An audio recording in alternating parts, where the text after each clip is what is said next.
You guys might be wondering why I'm wearing black today. Well, the reason is because today there was a funeral. The Ballon d'Or is dead to me. That's right, me, a Messi fan, who has seen a good time with the Ballon d'Or. Sadly, today I had to toss a rose on the grave, on the tombstone, because the Ballon d'Or is officially dead to me. And it's not dead because of the reason that you might think it is. No, not at all. It's not dead because of who won it, even though I do have my issues with it. It's dead because of the list overall. 1, 2, 3, 4, 5. There's someone who has no place to be there, has no place to be fifth. He arguably has a place to be number 1, and yet they gave him 5th. But let's discuss. So I want to start off this video by saying, listen, full credit to Ousmane Dembélé, okay? Congratulations on him being a Ballon d'Or winner. Again, something that I never thought I would say. When you think about the journey that he had as a player, even as a Barcelona fan, I have to be honest, man, there's a part of me that's happy for him. Like, he didn't end off in the greatest terms in like how he left to PSG and everything like that in terms of his renewal, the whole drama that was there, you know, on and off. But that being said, bro, every time he's had an interview or anything like that, when they ask him about Barcelona, about his experience, he always says only good words. Always says it was his dream club. It was his dream move. He played with fantastic players and learned so much. So, you know, each passing interview that I see of Ousmane Dembélé, I feel a soft spot for him. Even today in his speech, he was low-key glazing Barcelona a little bit. A 1-2 sentence, you know, but that was enough. That was the cherry on top. He wouldn't be my winner personally, and we are going to get to that as well. Before we address that, I want to discuss the list overall. Listen, there were a few things that I thought were abysmal from the get-go, bro. As soon as I seen number 30, Michael Olise in at number 30, I'm like, what the hell? I can name you 10 players who didn't have a better season than him that were, for one reason or another, above Michael Olise. Honestly, I should have known, bro. As soon as I seen that, I should have known. I should have known what was about to come. There were some other ones as well, man. Like, how the hell is Vinicius Jr. ahead of Lewandowski when Lewandowski had a domestic treble and also 40 goals in all comps, with what I remember as well? How the hell is Vinicius there? In a year that Vinicius, honestly, bro, this guy was shambolic, man. He had some decent stats regardless, but if you actually watch the way that he was playing, this guy was a shadow of himself, bro. He said he's gonna do it 10 times better. He was lying. It wasn't 10, it was 8. But not a positive, on a negative. But even Jude being over Haaland, for example, bro. Haaland had like 34, 35 goals in all competitions last year. And that's not the best season of Erling Haaland. But there's no way that Jude Bellingham was over him. Then you have Fabian Ruiz at 24, which is way too low. He might not have been maybe the most instrumental piece of that PSG team, but he still had a good season. He had a good season, bro. Like, he had a better season than Vinicius Jr. as well, man. Like, let's say it how it is. He had a better season than Lautaro Martinez, in my opinion, who was higher than him. A better season than Alexis McAllister as well. Like, Fabian Ruiz at 24 was abysmal, bro. It was surprising that Harry Kane wasn't in the top 10. Me personally, I would have him there. I think there is an argument for him to be there. We go to 11. 11, bro, is when I was like, yo, like, I don't even know if I want to watch the ceremony, honestly, at that point. There is no way on God's green earth that Pedri is number 11 in a Ballon d'Or list based off of what he did last season. There is no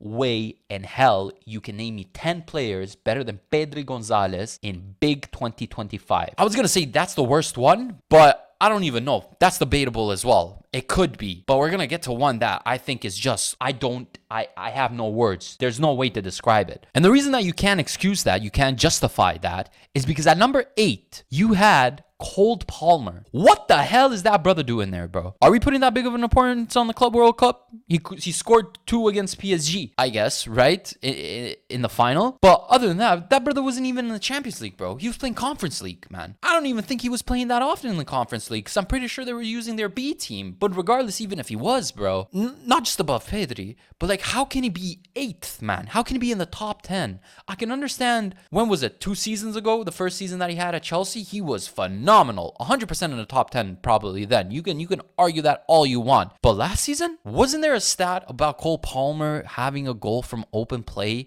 and that he didn't have one since, I don't even remember, was it January or February or something like that? Correct me if I'm wrong. Correct me if that was actually a fake stat and wasn't true. But that was going around everywhere. And with what I remember, I think it was actually legit. How can he be in a top 10, bro? There's no way to justify it. A Club World Cup and a Conference League. You're telling me that justifies you getting in a top 10? A team that's spent over £1 billion being in the Conference League. It would have been a disaster. It would have been a tragedy if they didn't win that. Do you understand? We shouldn't even be speaking about them winning it, because with that budget that you had and the quality that you have compared to the other teams, respectfully, Chelsea is clear favorites by a mile, bro. By Pluto. By what's the furthest planet to us? Is Pluto even a planet anymore? I haven't kept track.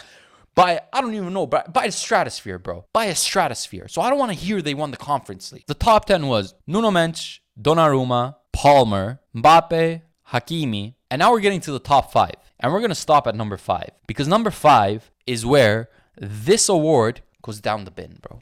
Goes down the bin, bro. Don't even recycle that shit. That's a landfill shit, bro. Throw that shit out. I never want to see it burn to the ground, bro. I don't want to see that shit ever again. I don't want it to come back, bro, until Lamine wins it.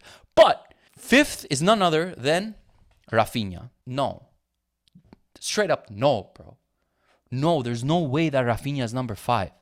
Ahead of him is Mohamed Salah, Vitinha, lamineyamal, and Dembele.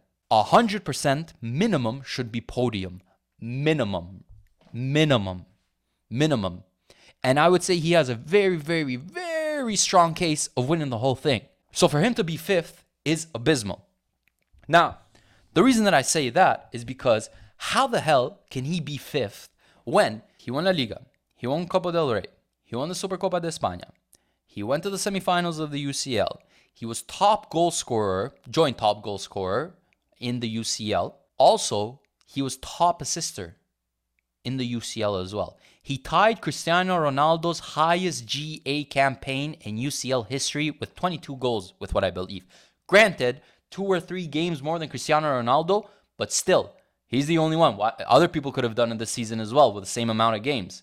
And honestly, some teams had more games than Raphinha as well if they went to play through the qualification rounds, through the playoffs, right? But no, he's the only one that did it. And he didn't just perform in mediocre games as well. Nah. He was doing it against the big boys, bro. That hat-trick against Bayern. The countless goals against Real Madrid. The winning goal against Inter 2 minutes before the end. He did his part, bro. He basically secured us a ticket to the final. He did his part. La Liga Player of the Year, 34 goals, 22 assists throughout all campaigns, and I believe only 2 of them were penalties. If we're talking about just the knockout phase in the UCL, which honestly, that's me taking points away from him because he was detrimental even through the group stage for us with the hat-trick against Bayern, like I said.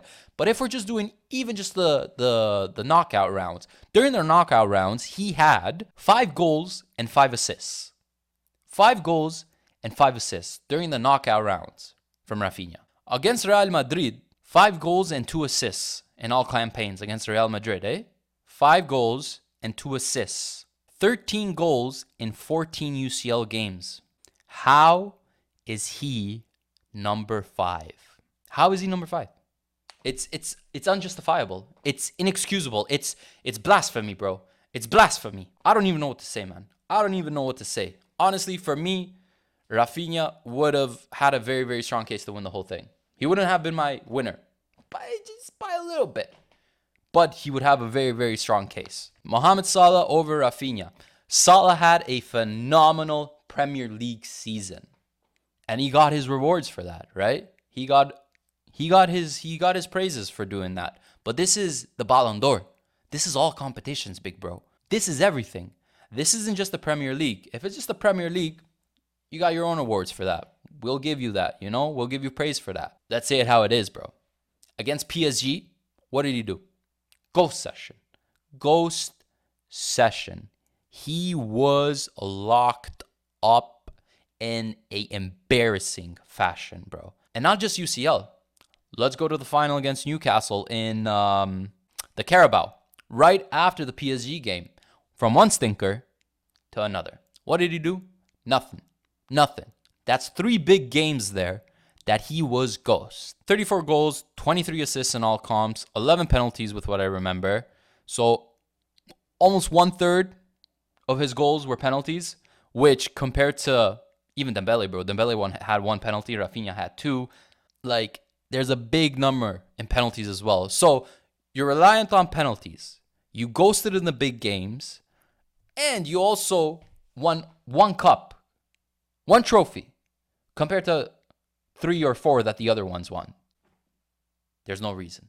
There's no reason at all. Vitinha, for me personally, if I'm being honest with you, has been more consistent than Dembele, in my opinion, for PSG throughout the whole season. I think a lot of PSG fans would even, kind of say I'm right about that. Even Hakimi has a reason to say he's been more consistent than Dembele, in my opinion. He was good. He was very good. Don't get me wrong. But he's not good. He wasn't better than Raphinha, man. But that being said, let's go to Ousmane Dembélé. 33 goals, 13 assists. Everything is from FootMob, like I said. 1 penalty with what I believe. Very good numbers. Very good numbers. Ousmane Dembélé was getting roasted by PSG fans. Roasted. He was missing howlers. And he even had issues to a point where Luis Enrique was leaving him out of the squad.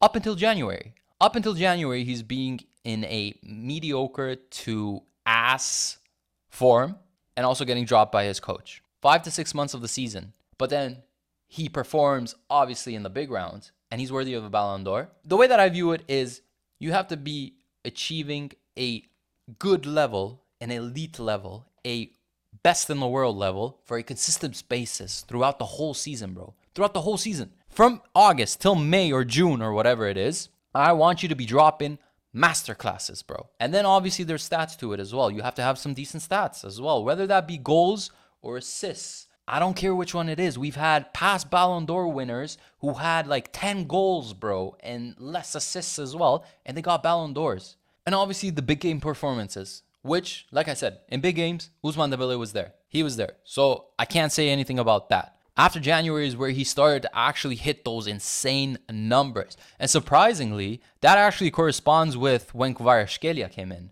And I think that's something that we really, really kind of like brush under the rug. The impact that Kvaratskhelia had on that team. Because I don't think it's a coincidence that as soon as he joins them from Napoli, and he started off the season very well at Napoli. And he started off the season very well at Napoli as well. He comes to PSG, and then suddenly PSG is better overall, right? And Ousmane Dembélé is performing even better as well. I'm not upset about Dembélé winning it. I'm not. I'm honestly not. Like I said, he had good stats. Even though I do think in that league, come on now, bro. That's a Sunday league, bro. That's a Sunday league, man. What are we doing here? Those brothers were playing with 20 different formations, I'm pretty sure, or something like that, because he could rotate whatever they want, rest them up for the UCL, and have them ready for the UCL, which is a luxury compared to the other teams. Anyone who says otherwise is delusional. You don't have that luxury in La Liga. You don't have that luxury in the EPL. You don't, man. You don't. Barcelona was playing Inter, Real Madrid, Inter back-to-back, or even Bayern and Real Madrid back-to-back. You don't have that luxury, man. My winner would have been Lamine-Yamal. Surprise. Shocker. The Barcelona fan, of course he's going to have Lamine-Yamal. Oh. Barca dogs. Bark more, cry more. Shut up, man. I don't want to hear this, bro. 9 league goals, whatnot. Why don't we look at assists? Why don't we do that? Why don't we look at goals overall? Why don't we do that? Why don't we look at GAs overall? A brother that has over 40 GAs apparently is washed, is not worthy of a Ballon d'Or.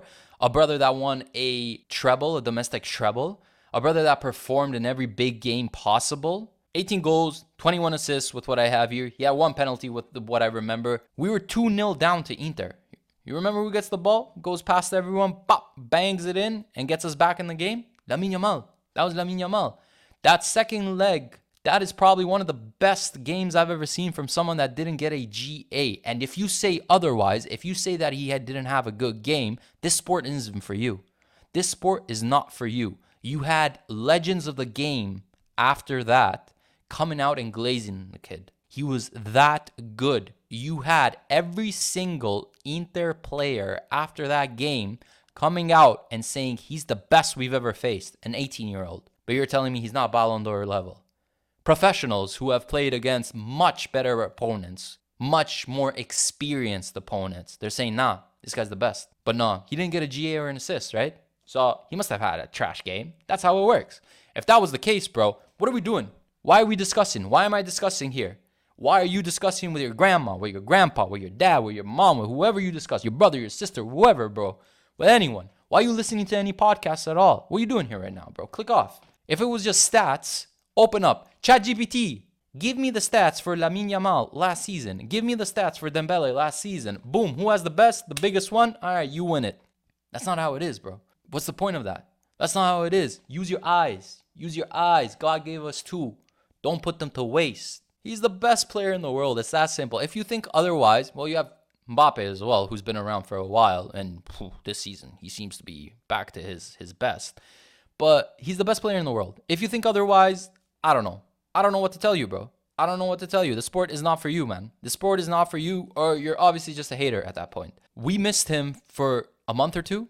During that period of time, I think it was November or something like that, we were ass, bro. We were ass without Lamine.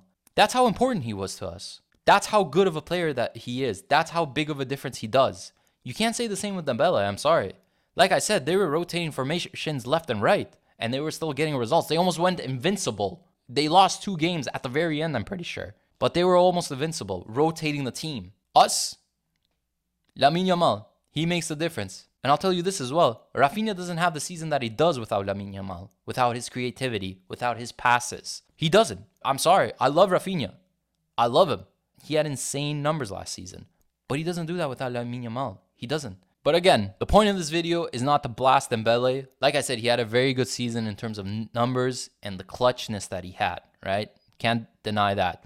But hey, Barcelona, Lamine, Vicky, Aitana, we left with something. And Dembele won a Ballon d'Or before Mbappe as well. So I'll take that as a dub as well. I'll take that as a dub because we were in his acceptance speech, So I'll take that. That's a point for us right there. But that being said, guys, that was my opinion on the Ballon d'Or. Let me know who you guys think should have won it. Let me know any specific spots that infuriated you in terms of the list. And let me know where Dembele ranks in terms of Ballon d'Or winners with what you guys have seen or all time, I guess. If you enjoyed this video, though, don't forget to like, share, and subscribe. Until then, I will catch you guys on the next episode. Take it easy.